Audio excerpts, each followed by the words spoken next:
This man has had dreams, visions, and encounters with God throughout the years. What this young man has to tell you is very impactful. Don't miss any detail of what he's going to say. It's very important for you. So leave a comment about what he's going to say. I want to know your opinion.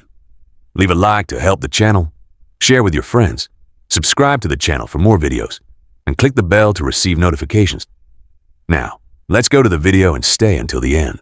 Hey everybody, Nathan here. I'd just like to share the visions and dreams and encounters of God I've had over the years, and I find it important right now seeing that so many people are turning in their videos and things that they've seen of raptures and different things. But let me get started.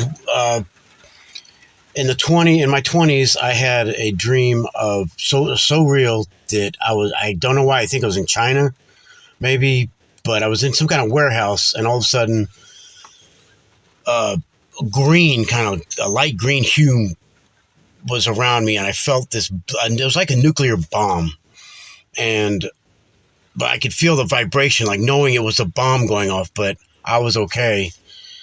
Fast forward to 2003, thankfully I go to jail for, I'd been on meth for some time, and thank God I went to jail for some other matter, because I picked up the Bible, I started reading, and within a few weeks after reading, when I left the jail, I was walking from one town to the next, and I didn't care.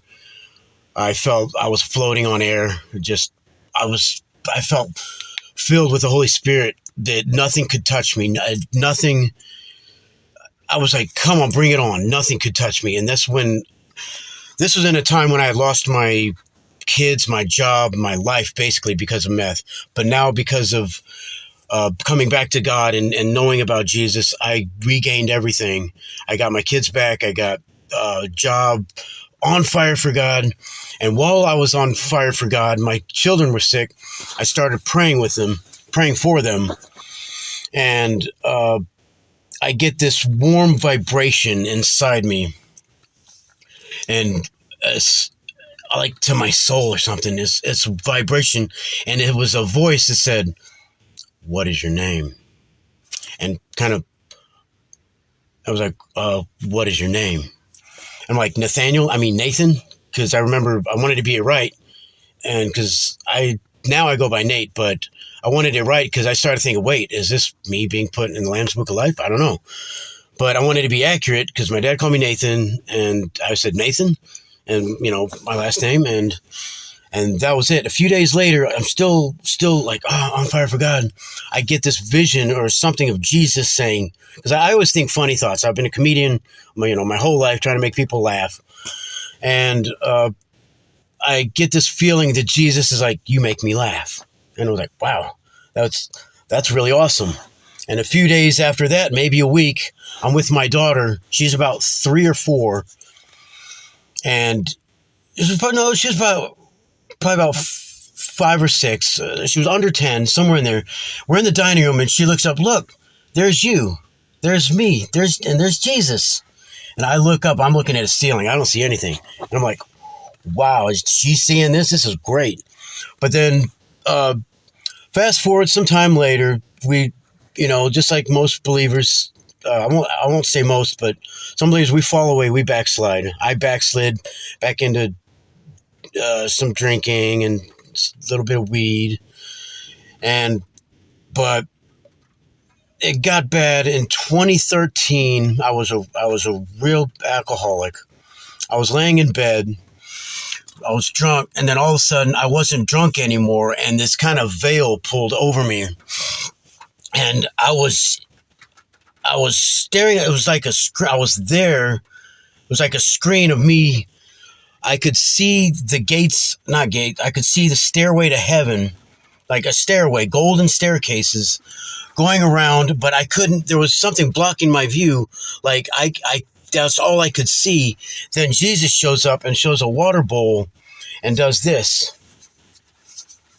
Like, he doesn't say anything. Like, so I got that as, maybe you can interpret it, but I needed to clean myself up before I could enter. after that, fast forward, here I'm on fire for God. It just came out of nowhere. Within the last few weeks, I've been watching some YouTube videos, watching the Cloud9 Blessings at Cloud9 Blessings on YouTube, and Crystal Love for Jesus. She's great. Then I don't know, I've been having water dreams lately. I dreamt my brother-in-law was floating on a dock, just like this is the aftermath of something. And then shortly thereafter, I dreamt that I was on a building, some kind of building, where I was in the aftermath of something, like looking at the remnants of things floating, and just the water, and being there on top of a building, looking at things just like the aftermath. Then a few days ago, I get a dream that I'm under the water. Like I like the bottom of the ocean or something, but I'm under the water, but I'm with some people, and for some reason, it's like a room where we can breathe. I'm like, how is this possible? How can I breathe underwater? Isn't this crazy? I was like, we're underwater. And then just after I had this dream, I've been getting kind of whispers, or my mind has been going crazy with, I don't know why, but it just came out of nowhere. Meshach, Shadrach, and Abednego. Meshach, Shadrach, and Abednego. This would not stop. This would just keep going. And eventually I had to stop, and I had to stop and look. And I look at the story of how they wouldn't worship this idol, and this golden idol, and they were thrown into the fire, and someone was around them. I think it's Jesus. He was saved by the fire. They were saved by the fire and brought out. And then the king said, okay, we're going to worship your God because of this is happening. So if there's an interpreter who can interpret, that's funny because this is found in Daniel. Daniel was called to interpret. But I need an interpreter on this, how I get the water, I'm being surrounded by water, I'm underwater, and then I hear Meshach, Shadrach, and Abednego, and maybe somebody can tell me about this. But I do believe we are in the end times. These are the last of the days. Like I said, visions are being poured out, rapture dreams are being poured out. I don't want a rapture dream. I don't think I need it because of so many confirmations I'm going, but I do want to spread the word of how Jesus is love, and heaven is love, eternal love. Jesus is eternal love. Heaven is eternal love. And I'm trying to convey that in so many ways. Like, we're all given different gifts of the Spirit. I'm still trying to figure mine out. Maybe I know what it is, and I'm using it, don't even know. But that's my story. That's my visions and my dreams.